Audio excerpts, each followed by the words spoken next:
Hey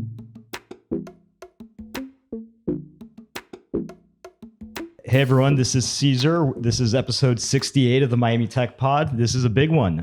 We're here joined this week with Brian and Maria and our special guest, the man, the myth, the legend, Keith Rabois. Welcome to the Miami Tech Pod, Keith. Pleasure to be with you.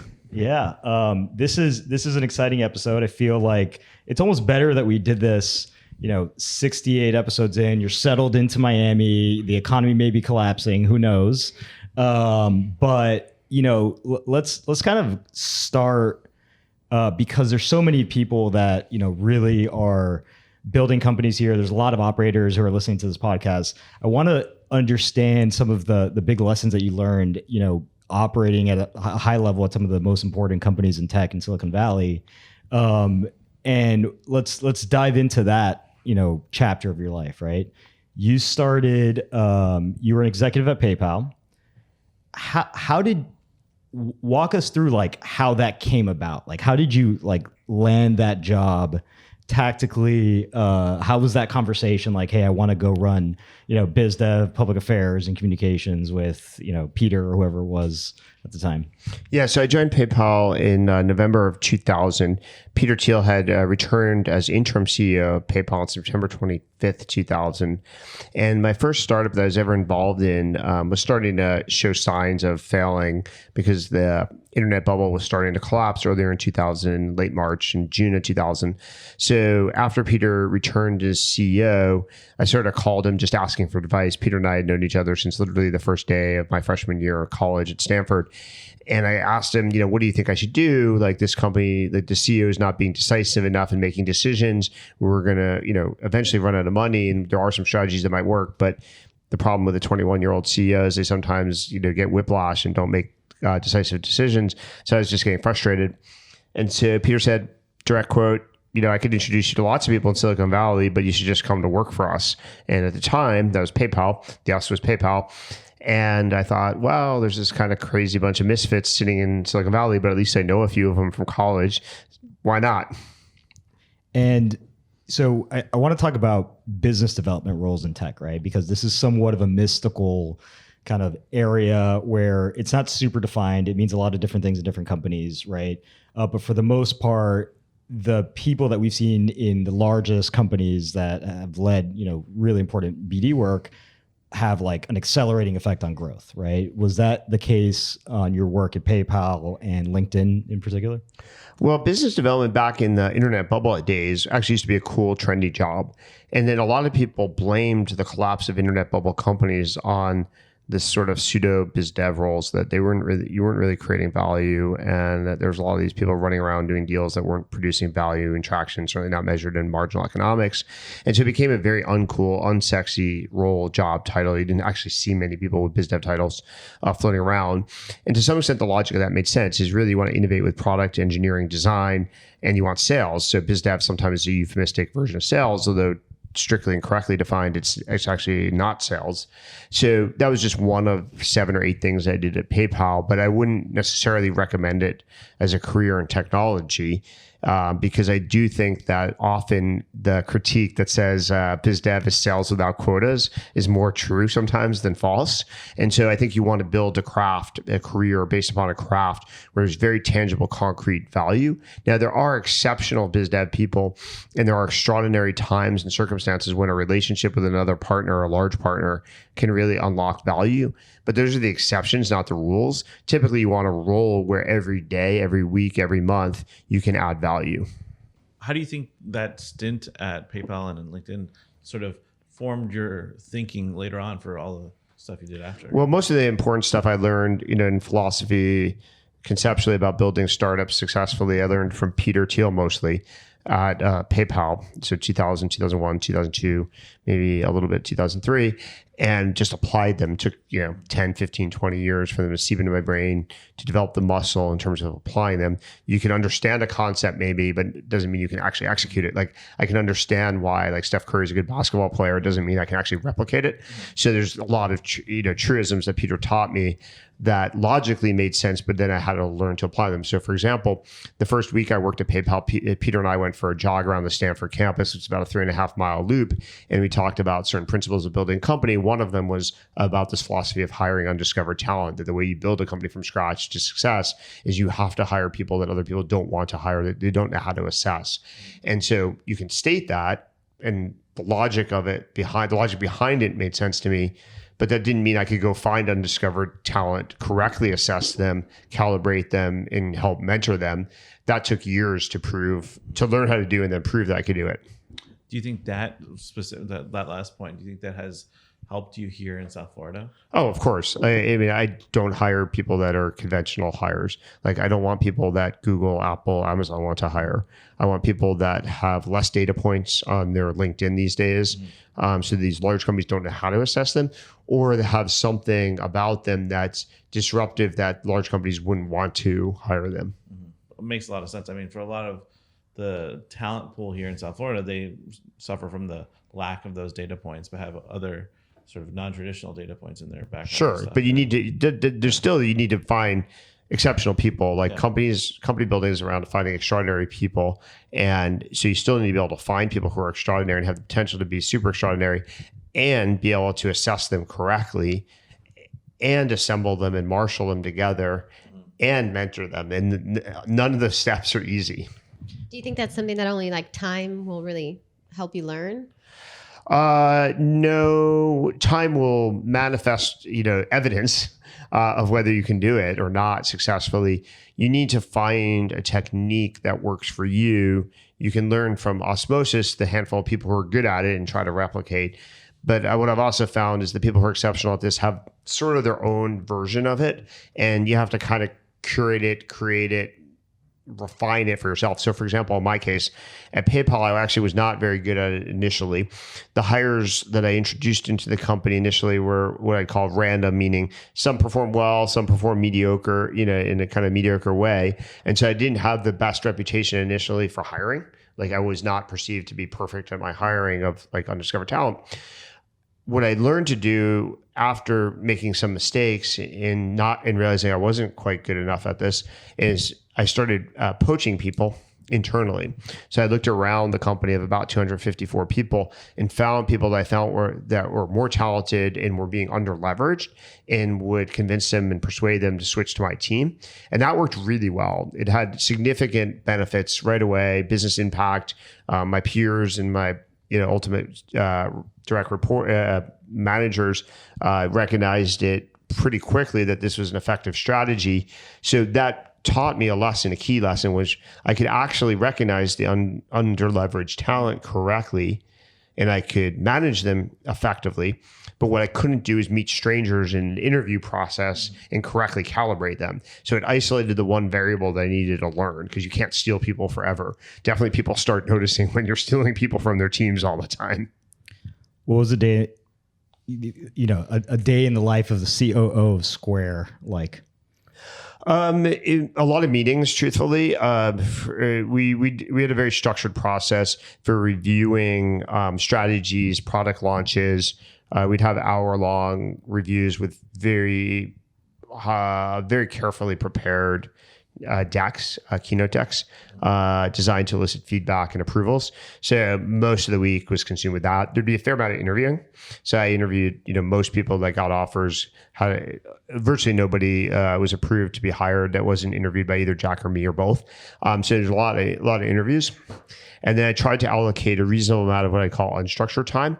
So typically between 6 and 7:30 p.m., I'd sit at a standing desk with an iPad and allow people to come up with questions, ideas, creative suggestions, while I'd probably eat, a snack or dinner, and try to allocate some of that on a weekend, Sundays particularly, so that people could come up to me where I'd have a very light agenda, not a fully baked calendar, so that there's this osmosis-based opportunity for creativity. Was that unstructured time more productive than the structured, everybody get around, conference room and look at a deck and go through it? Well, they're both valuable. They just have different goals.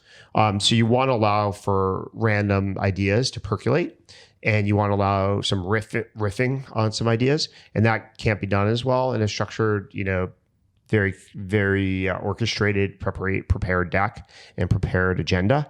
But the mechanics of running a company with a consistent voice, consistent theme, consistent pace requires some discipline about how do you review products, people, teams. Cool. So does that unstructured riffing time now happen at Barry's right here in Midtown? No, Barry's is difficult for that because you're so consumed. It's hard to breathe, let alone chat. Sometimes after Barry's might work. Like we do have random conversations after class, and sometimes they do spark good ideas. Yeah. Do you think this has made starting Open Store easier than it would have been for you had you not had a lot of these experiences? Or Well, absolutely. I mean, obviously a lot of work product at whether it's PayPal, LinkedIn, Square, Open Door affects you, and you're trying to borrow the best ideas, best lessons, best people you've worked with. So that part's easier. It never gets easier to be the CEO. In fact, it's probably harder now to be CEO. I'm basically 9 years into being a VC. It's been 9 years since I ran something day to day. So you forget, skills, muscles atrophy. Management, leadership, or leadership skills are like muscles.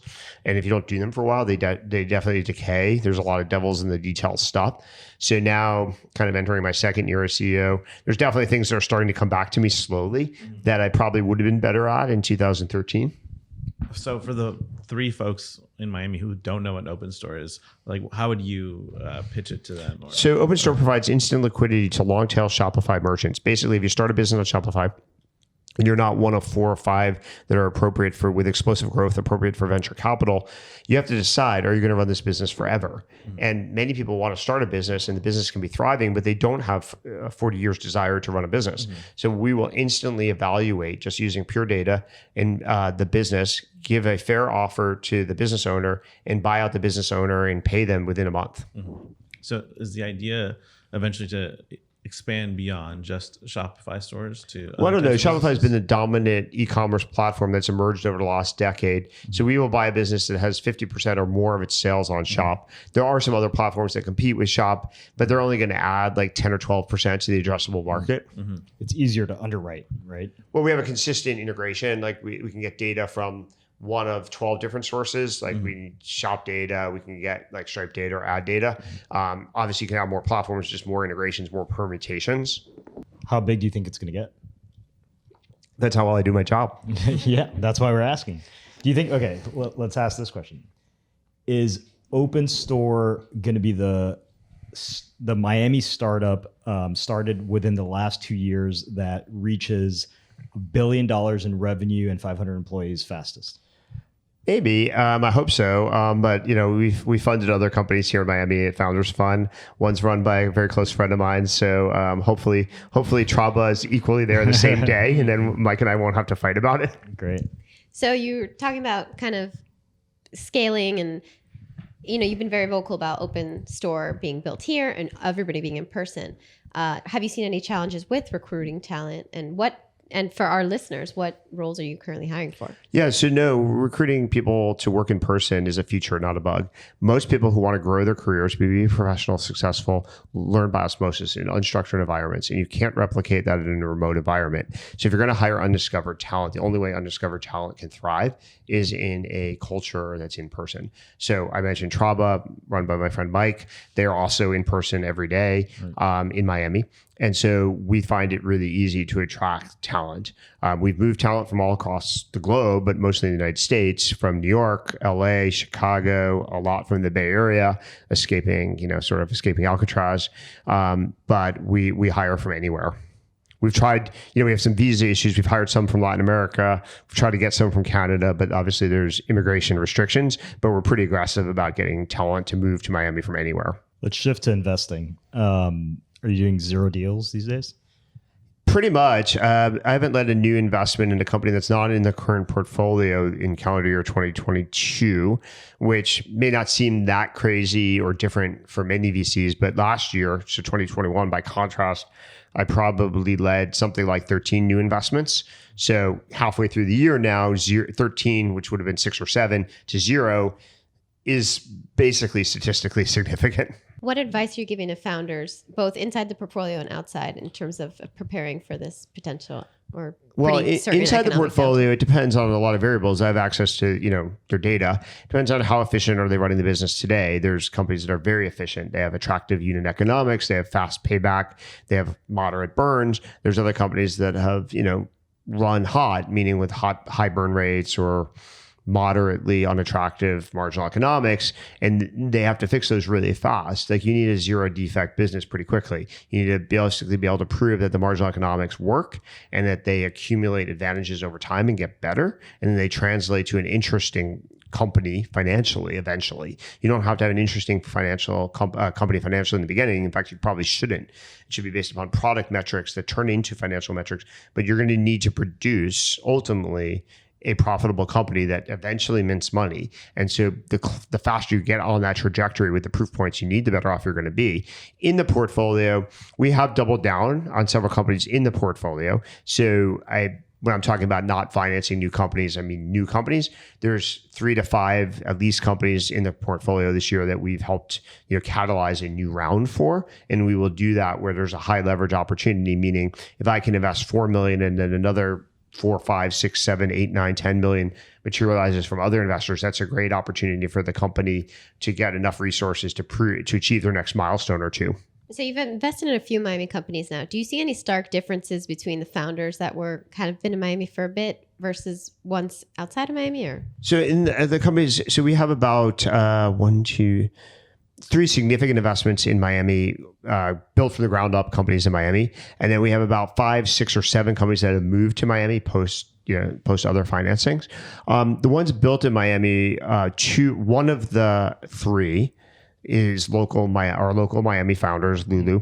The second one, Traba, the founder, was living here in Miami for other professional reasons, but is not from Miami. And then Open Store basically moved people to Miami with intent to build a company in Miami. So we're kind of all over the map right now. Do you see that, to Maria's question, like a level of just grittiness that may not have existed in I used to be a PM at Google and I've lived in Mountain View my whole life world? I mean, we're very happy with the Miami companies. So the 3 companies I mentioned that we funded from the ground up, seed round, et cetera, here, we're very excited about because they're in person, which we recommend highly. Number 2, there's a lack of entitlement, which is very exciting to us. So we don't have the Google PM entitlement culture, the Silicon Valley entitlement culture. Yeah. There's a reality and a desire to prove, which is nice. Something to prove is usually a really good formula for success, an ingredient in success. So like that, we also think there's probably some alignment with the market, meaning there are types of products and services that having exposure to the real world, like real people, is actually valuable. Like, so for example, Traba, Mike has this line I've heard him use in other podcasts where he talks about most people in Silicon Valley have never met hourly workers. And there's a bit of truth, especially in warehouse, ultra industrial warehouse workers. So they don't know how to solve those problems. And I think that like Miami and Florida actually have industrial warehouses, and you'd get more exposure to them and have a better set of insights of what to build for both the workers to power their careers and their earning potential, and the customers, the business owners. A question on layoffs, right? We're seeing a lot of tech companies just right-size their business, to the macroeconomic trend is kind of causing that. They realize that they kind of grew assuming that capital would be cheap forever and all of that. Having been through some of this before, some of these cycles before, what is the effect of it adds up, right? Like 50, 100, 200 employees in every single company that are let go. Where do those workers go? Do they go back to the safe haven of Google and, large tech companies, Apple, et cetera, Meta? Or do you see kind of like the companies that were started in the last 2 years that are figuring it out, that have their burn in check, that are really okay, this is an opportunity. We have all of this talent at our disposal now. Let's just be aggressive and hire. I think many of these people will wind up joining up and coming new startups. There's a great refresh rate in startups, which is wonderful. There's lots of published studies about how some of the most successful companies, ever were started in difficult economic times, whether strictly a recession or not. So I think there's going to be a lot of opportunities to build new companies from scratch, and talent may migrate to those. It may be easier for these companies to build the talent they need because there's people on the market. Going back to the larger companies may be a choice that some want to make, but a lot of the larger companies right now have hiring freezes too. Yeah. So that may become less of a attractive option. Do you all look at the valuation collapse in the public markets and say, like, man, there's some deals out there, and would you ever invest like Founders Fund and your LP's capital in really just like clobbered public companies right now that you think are cheap? For two reasons, the answer is no. That a Founders Fund, we wouldn't really invest in public companies. One is simply legally, we're not set up structurally. We're not a registered investment advisor, so there's very strict limits on how often we could do that, and it rounds to effectively zero. And it's like 20% of the fund could technically be invested in non-exempt securities, but like 20% of the fund's not going to get you very far over 3 years in public securities. Secondly, I only believe that we should invest where we have asymmetry, like asymmetric information. Obviously, that's illegal to do, right? So in the public markets, so we're definitely not going to be doing that, right? So. Circling back a little bit to the sort of right sizing the companies and all that stuff. So Ryan Peterson from Flexport the other day tweeted out how he's like, is this the end of the $400,000 engineers and stuff like that? What do you think about that as far as the market? And well, I think the market, was set by companies that may have did have, in fact, quite good businesses. Mm-hmm. Google has a monopoly business that mints money. So what Google pays engineers does set some market pricing, but not everybody was taking a second, asking themselves a second question, which is, do I currently, which the answer is almost never, or even in the future, am I likely to have a business that's as lucrative as Google's? Because the only way you can justify hiring people at that level is that you're going to mint as much money as Google. So I think this is very intentional by Google, by the way. I think the people who run Google are not stupid at all. They want people to spend too much money trying to copy their strategy because people do not mint money like Google. So it's a disastrous strategy. So overpaying engineers to some extent helps Google reinforce both either they keep people at Google because no one can compete with them, or the people who do compete and match them for salary are basically going to be dumb because they don't mint enough money to justify that. So I look at metrics like revenue per employee, for example. If you have a lot of revenue per employee, technically you should probably use contribution dollars per employee, but it's easier to calculate from afar revenue per employee as how much leverage do you create. So unless you're creating a lot of leverage per employee, you can't justify paying employees too much. Yeah, I mean, the perfect example of that was, what was it, Fast.com, which had 600,000 total revenue and 300 employees or some crazy. Yeah, I mean, there may be gaps in time. You may need a certain employee base to build something. Yeah. So you can't there's no one size fits all solution for startups, but you want to be judicious about, is the marginal input, the cost of an ingredient, an employee is an ingredient in cooking a dish, just like the chef is a cost of cooking a dish. The cost of that dish, the preparation of that dish, can never be more than what the consumer, the ultimate verdict that they're willing to pay and what they value. So you have to think about your cost of ingredients, and a lot of people weren't. There's a lot of examples, I think, in the last 10 years or so of companies that just didn't understand unit economics and sort of, like you're saying, the recipe economics, right?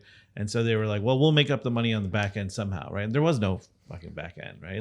Or the time horizon was too long that they're planning for. Right. Too, right. Yeah. And so I think a lot of people are getting this sort of hard knocks mini MBA lesson for their startups, whether they wanted to or not. Yeah, I think there's a lot of reality distortion. And I think both of you mentioned some of the causes. One cause was actually not understanding, period, how economics works. I think those founders I don't feel very sorry for, because in fact, that's part of the job. Is learning how to construct a business that mints money is part of the job and role.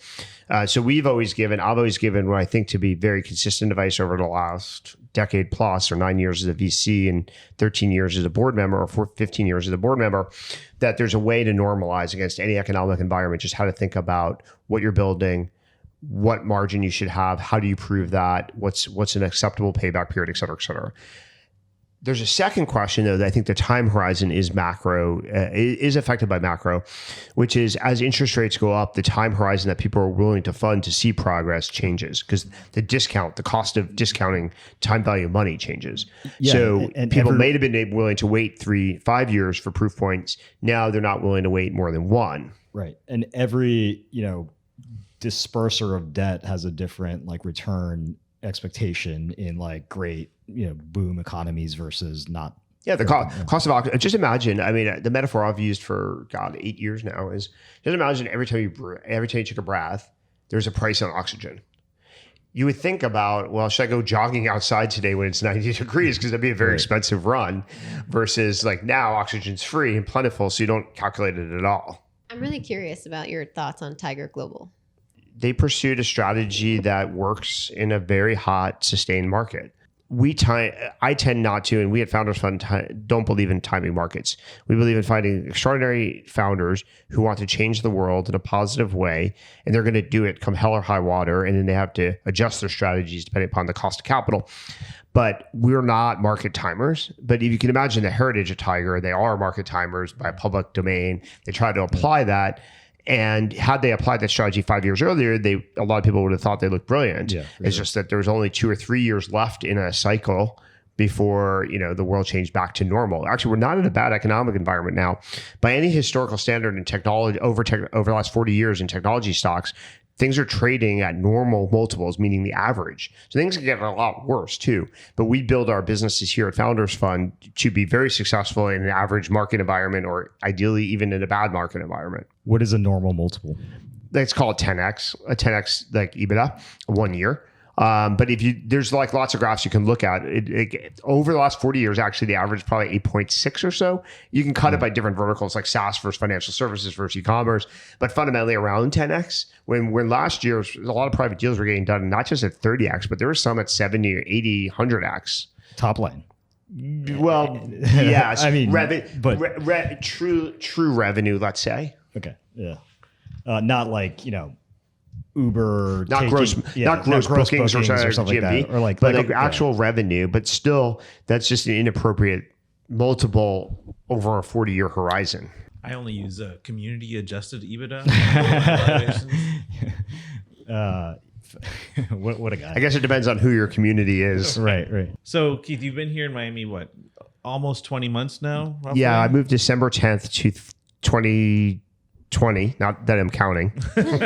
So what are some of the things that have surprised you, good or bad, about Miami? Well, everything's been a positive surprise, truthfully. I can't think of anything other than maybe cell coverage, but I don't make many cell calls. So that's probably, difficult if one were a cell phone addict to survive around here. But everything else has been positive. People are healthy. People are happy. There's plenty of things to do. The weather's amazing. I feel like I actually wake up every day in paradise. Like I wake up and the sun's shining. I look up at the ocean. And I'm like, why did I do this 20 years earlier? I heard an interview that you recently gave with Bloomberg about kind of one knock on Miami is the education system, and that you have invested in a local company that's kind of doing something around homeschooling, and you are doing a side project in the ed tech space. Yeah, sure. So we've invested at Founders Fund in a company called Primer, which is basically giving parents tools to accelerate homeschooling, making them more comfortable, more confident, more successful, and we'll probably launch some version of a real world complement in Miami actually soon. Now, secondly, as a side project, there are things we can always do to improve education, particularly technical education. So we've moved a lot of people who have families, myself included, have families, and we start worrying about schools where, where's the best place to send. So since Miami and Florida have innovation and have laws that are more favorable for innovation around education, I want to double down on that and provide a great set of opportunities so parents can choose what kind of education is best for their kids, including early technical education.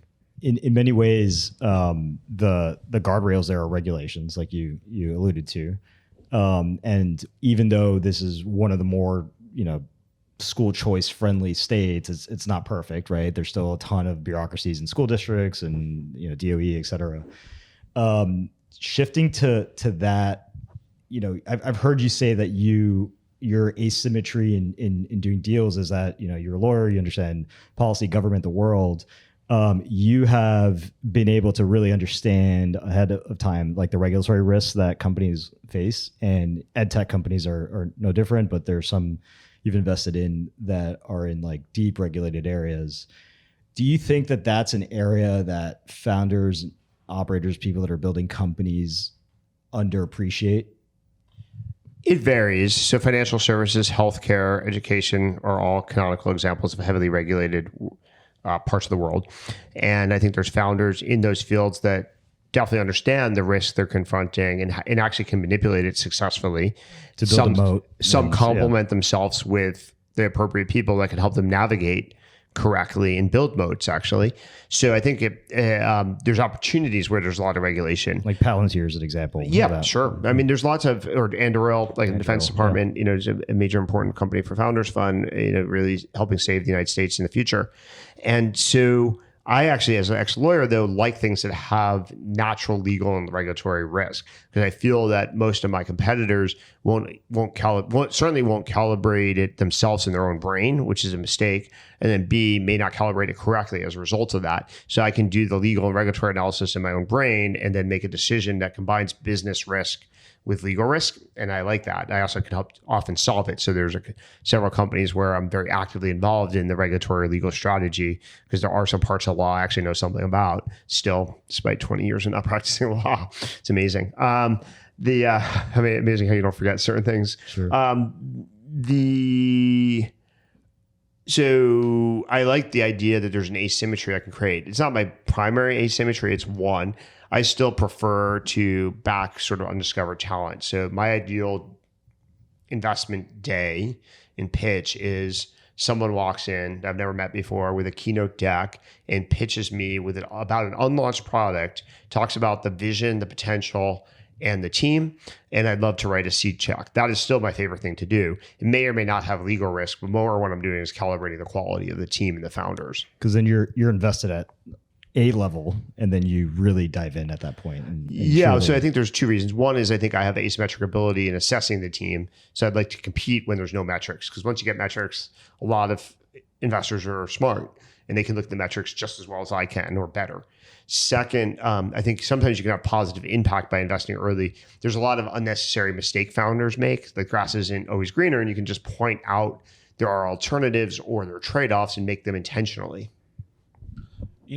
So I deal with a lot of super early stage pre-seed, people and stuff. And one of the biggest challenges they have is figuring out valuations for themselves, and figuring out like what's a reasonable deal, right? Because no one wants to be unfair, but also every investor wants to get a good deal. Like, so is there any advice you could give a budding entrepreneur on like what's the best way to set up that?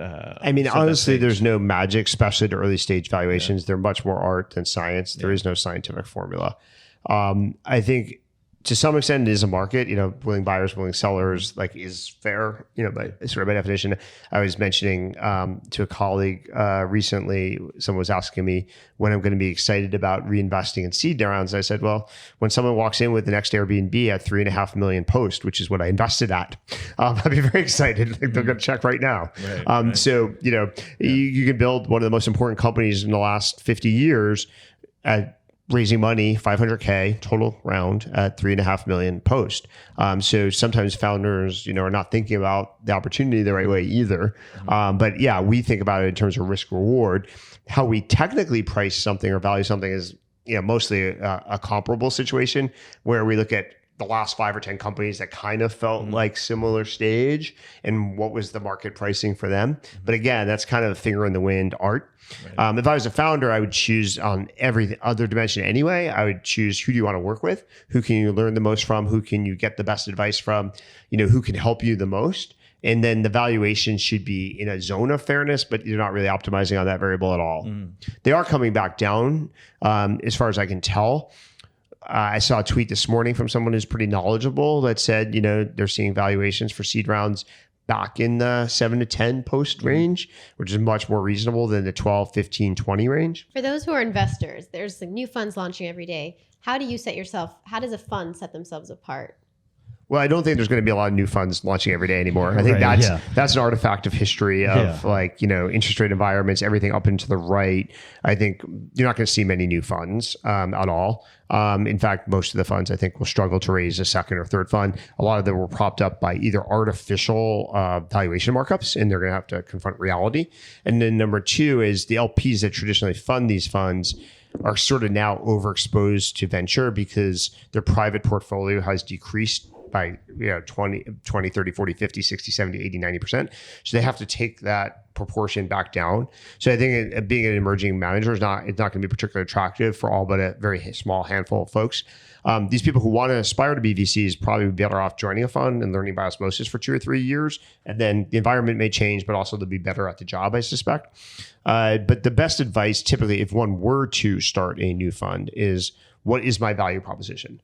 Nail it. Differentiation, just like a regular product. Why am I different? Why should you take my money versus anybody else's? The better that answer is, the more succinct, the more powerful, almost surely the better you do. So you're well known for your contrarian views, which you attribute to reading a lot of books. Are there any books that you recommend people who kind of want to develop a similar? Yeah, it depends where you want to start. I mean, many of these things have now seeped into popular culture. So for example, I used to believe in the power of sleep and really optimize my life around sleep. 30 years ago, that was considered strange. After the publication of a book, particularly Why We Sleep by Matthew Walker, it's now conventional wisdom. Like you see school districts, even the most bureaucratic institution in the world, are like moving their start day back, because they've seen the research about how much better kids perform, how few car accidents kids get in. When you move the sleep day back 40 minutes. So like things move from contrarian to consensus quickly. One of my favorite contrarian books is called The Upside of Stress by a professor at Stanford named Kelly McDougall. You can watch a 20-minute clip of her at TED that she actually gave, speech she gave before she wrote the book.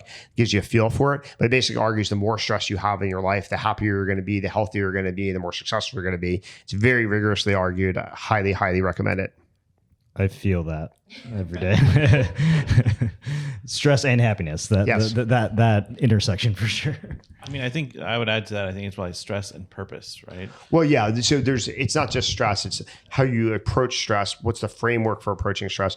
Embracing it as a challenge, as a way to grow. So you've been really vocal about Miami, how great of a city it is. What do you think needs to be improved, and what can anyone in the city do, kind of even as an individual, to kind of help it progress? Yeah, I mean, I think we're obviously building more housing.